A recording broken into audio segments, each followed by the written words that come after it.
OMG. Hi Blossoms, it's your one and only Blossom with a Boss Lady, and just like the bee in Boss, they all beneath me and behind me, never beside me or before me. Purr. Guys, this video is so long overdue. I have been getting so many TikTok DMs of people asking me to apply to university for them, so I think I owe it to you guys. I'm not gonna lie, YouTube consistency is so hard to attain, but honestly what I've been thinking is to just grow my TikTok and then hop onto YouTube. But this one, I think I need to do it. Honestly, everything that I will be saying in this video is coming from someone who is doing their second year in university, Stellenbosch University, and also I took it upon myself to do some research as well and draft what I'm going to be covering in this video. Some of these things that I'm going to say in the video are things I wish people told me before I started applying for university. So if you're going to apply to university like TAX, TUT, WITS, Sefako UJ, Northwest University, UFS, Stellenbosch University, University of Western Cape, University of Cape Town, these are the documents that you should have before you even start applying, because you know what, you're just gonna mess up your whole application process if you now start the application and you're like, oh my gosh, I don't have these documents, I'll go and get them done tomorrow. You're just confusing yourself. So just have all these documents so that you apply and you finish. Number one, you're gonna take your ID, your mother's ID, your father's ID, any of your parents' ID that you're gonna be, living with at that time, any present parent in your life. And then you're gonna go to the printing shop and then you're gonna get it copied, front and back on the same page, front and back on the same page, on one A4 page, the front and the back of your ID of your parents and yourself. And then you're gonna go to the police station and get it certified. Okay?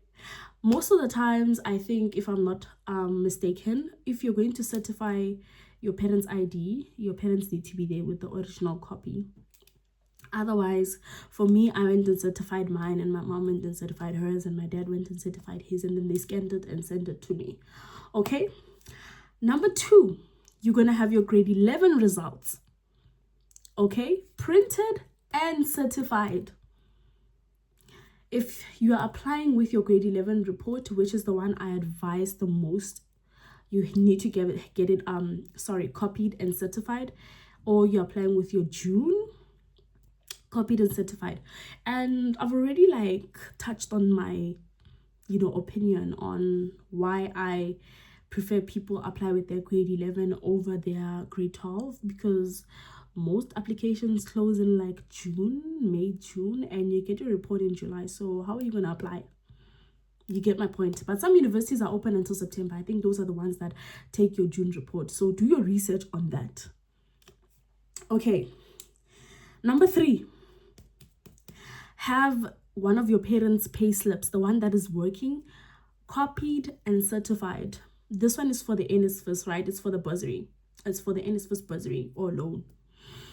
Have your parents' pay slip copied and certified. And then if one of your parents or any of your parents are not working, make them go and write an affidavit saying, hello, I am not employed. That's not what they're supposed to write in the affidavit, but they basically explain that I'm currently unemployed and I'm not working, therefore my child should get the NSFAS bursary. So that's my research and what I gathered on how to get NSFAS. So that's that. Now the most important part. Now that you've gotten your documents, the documents part is in order, right? You are going to scan your documents. Don't take a picture, don't just upload an image. Sometimes they have an error loading those images. Have them scanned and in PDF form. Okay, I'm saying this in big capital letters. Have them scanned and in PDF form, because it's easier for them to open it if it's scanned and in PDF form. And also, I'm so sorry about that. If your documents are in your drive, label them like certified ID. And if your name is Tato, certified ID Tato. And then certified ID mom, certified ID dad. dad certified payslip, mom certified affidavit. You see it like that, so that when you upload, you don't have to start by going out of the system to check, oh my gosh, what is the name of this document, which one is it. Name them, so that when you are applying, you know that this is my certified ID copy, and then you just upload. Clar. Now onto the application side, guys. I don't know what now I struggled applying to university in the afternoon. I feel like a lot of people were applying in the afternoon. So me and my mom would wake up at like 3 a.m., 4 a.m. and then apply. Then I would get ready for school and go to school, So number one, you search your university. Let's say, for example, Wits 2026 application. You go in there, you fill in your personal details, you create your account. When you create your account, they're probably going to send you an OTP. Please, guys, don't let anyone apply for you. Please. Because these people apply for you. They put in their own email addresses. When are you thinking you're cool? Next year, they switch up on you. When you're supposed to get your, your acceptance letters, they're saying, no, we didn't get anything. Time, there's something. And you miss out on opportunities. Guys, I'm saying this based on a true story. This actually happened to someone close to me, okay? So luckily the uni called her and said, hey, we sent out a letter and please let us know if you're accepting or rejecting. That's when she was like, wait, I got an acceptance. This person told me I didn't get one. So apply for yourself. Just avoid a lot of things. Apply for yourself, and also apply with a laptop or a tablet. If you don't have a laptop or a tablet, go to your nearest internet cafe and pay to use the thingy for I don't know how long. Sometimes it takes long, sometimes it doesn't. Go to the internet cafe, go in the morning on a Saturday. Since sometimes during the week or during the day, the website crashes, go in the morning on a Saturday or a Sunday. Lanswara, guys. Sharp. After you fill in your personal details, you're going to go and upload the documents that they want. What are the ID, mother's ID, parents' information, your address as well. After that, you choose your course and your program. Guys, I would really advise that you get like a mini notebook where you write UWC. Let's say, for example, you see this Sefako Magato, Bachelor of Oral Hygiene. And then, you tell yourself, it's Sefako Magato, I'm going to apply for this. At UWC, I'm going to apply for this. UWC, nursing, physiotherapy. You get it. At Stellenbosch University, speech therapy. You write it down. At this uni, I'm going to apply for this. Please, guys, have a page where you even write down the passwords that you make for each of these universities, so that when you're supposed to go and track your application, you just open that little notebook and then you say, okay, this is my username, this is my password, this is my OTP. Lantwar, please, guys. And also, don't make different passwords for all these unis. Try to make the same password so it's easier for you to remember. You understand? And also, another thing, before you apply as well, write down, at UWC, I'm going to apply for this. At what, I'm going to apply for this. This is the importance of a notebook. Have a book that you don't lose, and it's for the applications. Okay? Yeah, and this one, I don't know why. When my mom was like working in like systems, admin, she told me that she very much liked seeing an application that had like capital letters. So I'd advise that you write your information in capital letters, because I feel like capital letters are very much easier to see, and they're big enough to see, and easier for someone to go through your application when you write in capital letters, like filling in your address in capital letters, filling in your name and surname, personal information in capital letters. My mom always advised that I do that, and I think honestly her point makes sense. Also, guys, very important, please apply to more than one university. I remember I applied to, let me tell you what I applied to. The universities I mentioned earlier on: Tax, UJ, TUT, Wits, UFS, Northwest University, Stellenbosch, UCT, UWC. I applied to like 9 or 10 unis.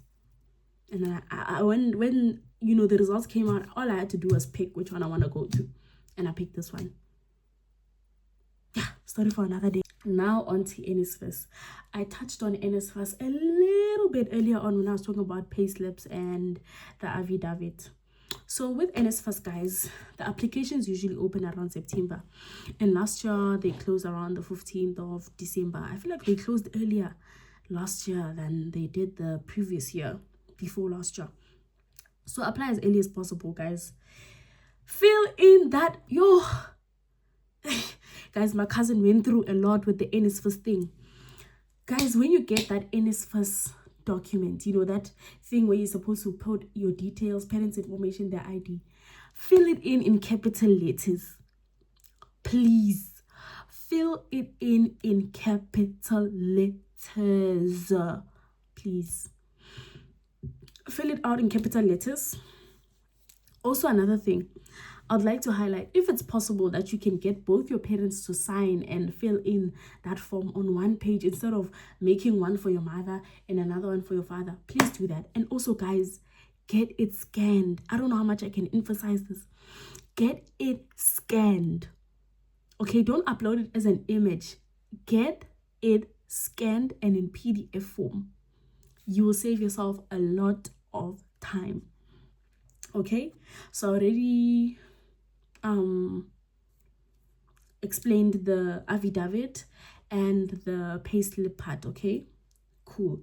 And also the IDs, your parents need to fill in your name and surname, their IDs, the information. You just read properly, and then they sign. Oh, you're good to go. Because if you upload a separate document for your mom and a separate one for your dad, let's say your parents don't even stay together or they are divorced, you upload one where your dad signed and one where your mom signed, they're gonna send you an email saying, or an SMS saying your father's details are not there.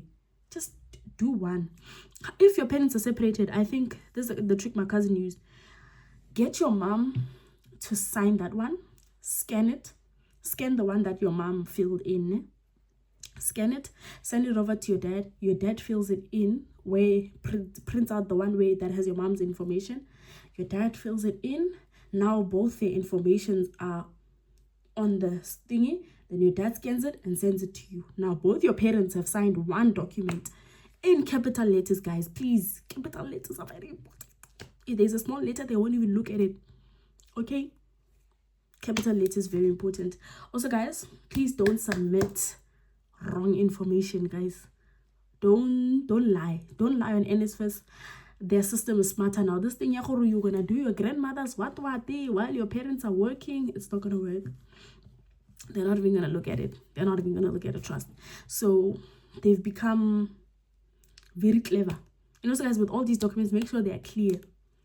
Make sure they are clear and don't wait for the last minute. That's my biggest advice. Don't wait for the last minute. Do things as early as possible. I know this video is kind of late. But then you guys still have like 2 more months to do this, because you have May and June. Most applications close in like June. I'm gonna upload it as soon as I am done shooting this. By the way, I'm shooting this on the 26th of April on a Sunday. I'm probably gonna upload it today even. So please, guys, please do the right thing. So yeah, let's talk about how I got accepted into Staley's. I applied and then I genuinely forgot that I applied to Staley's, guys. That's how much like I had applied to unis. And the guys, applying is very, very draining. I dedicated 2 days to applying, 5 today and the remaining 5 tomorrow. And I'm not gonna lie, I was so happy. When I was done, I was like, thank God I am done with this. But then yeah, I got accepted into Staley's. I got my acceptance letter, and I went into the website and I accepted. And then within 5 days, I was already on my way to uni because I wanted to join welcoming week. So yeah, what are the mistakes that I made? I think I already told you guys. Now, guys, I would apply and then remember, oh, they want an ID. And I didn't do my ID. Then I'd have to leave the system and then go to the printing shop the following day. And now when I come back, I have to start all over. And then when I start all over, they tell me, no, this user already exists. I didn't write down the OTP and the password that I made yesterday. I forgot. I was just disorganized. And then I was like, I'm not doing this again. Also, another thing, guys, don't ask university students. It's okay, if you've got like, let's say for example, you're my cousin, right? And you call me and say, hey, so when does University of Stellenbosch usually send out acceptance letters? Or how do I check my application thingy? Like, don't do that to yourself. People could mislead you with information. Just call the university. Tena Vodacom or like a 10 minutes. Call and speak to a person who is being paid to give out the right information. They will tell you. They'll sometimes even log in the system and find out for you. Stop DMing people asking questions. Call the university and ask. Unless if it's student related matters, like, hey, so when is NSFAS gonna pay? Then they'll tell you, last year NSFAS paid this time. So yeah, this and that. So student related things. But this thing is related to your application. Related to things that have to do with systems that students don't work with. Don't ask. Don't ask. But yeah, guys, please subscribe to my YouTube. I'm so proud that I got to like 400 and something subscribers just from one video. Do you guys know how hard it is to get like subscribers on YouTube? It's actually very hard. And right now I'm just aiming for like 1,000 subscribers, to be honest. And then I'll just continue dropping and dropping and dropping and dropping. I don't want my, page to be too much of school. I also want to show you guys other things outside of school, things I do outside of school. But this is my digital like diary, you can just come on here and just be like, yay, we're traveling. Hey, skincare routine. Hey, school. Because, I have a life outside of being a student. But yeah, guys, as per usual, please do ask any questions in the comments. I do try my best to reply. And sometimes somebody will reply on my behalf and give you guys some knowledgeable information. So guys, thank you so very much for watching. If you watched to the end, I hope this honestly saved you, and I hope you're gonna apply to university. Don't tell me when you're gonna apply with your grade 12 final results. A very, very, very unexpected gap year. Because now I applied with my bad grade 11 result. And some rejected me, and some they said, hey, final. That's when I was like, yeah, I'm gonna push. So push on, guys. Push on. Yes, I knew it. It's gonna hurt. It's gonna be difficult. But we're gonna run. We're gonna keep pushing. Left, right. Hey, yeah. I love you guys so much. Please do have lovely days further. Mwah!